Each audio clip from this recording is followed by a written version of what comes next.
Hello friends, இப்போ நான் சுட நல்ல கோப்பி தான் போட்டுக்கொண்டிருக்கேன். சரியா, கோப்பி போடும்போதோ சரி, இல்லாட்டிக்கு டீ போடும்போதோ சரி, நான் என்ன செய்வேன் தெரியுமா, அப்படியே கதைச்சி கொண்டே நான் பால் பவுடர் போடாமலே ஆற்றிட்டேன். நான் இப்போ மறுபடியும் போடுறேன் பாருங்கள். இது வந்து அங்கர் பால் பவுடர். அந்த ஜொக்கில் அந்த நான் ஆற்றுற கோப்பிக்கு கணக்காக போடுறேன். தேவையான அளவு போட்டுட்டு ஒரு கரண்டி எடுத்து அப்படியே வாயில் போட்டுருவேன். யாரெல்லாம் இந்த மாதிரி செய்வீங்க?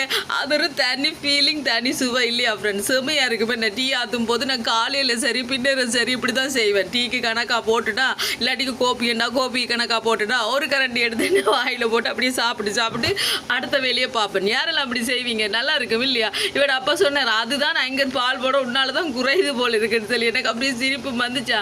உண்மைக்கு நல்லா இருக்கு. நான் ஏற்கனவே ஒரு வீடியோ ஷேர் பண்ணியிருக்கேன். அதில் வந்து நான் சீனியும் அங்கரும் கலந்து கையில் போட்டு சாப்பிடுவேன் ஃப்ரெண்ட்ஸ். அப்படியும் சாப்பிடலாம். அப்படி இல்லாட்டிக்கு தனியாக அங்கரை மட்டும் கூட கையில் எடுத்து சாப்பிடலாம். நல்லா இருக்கும். அப்படி இல்லையா, அப்படி டீ ஆற்றும் போது வாயில் போட வேண்டியதான். ஓகே ஃப்ரெண்ட்ஸ், வீடியோ பிடிச்சிருந்தா சப்ஸ்கிரைப் பண்ணுங்க.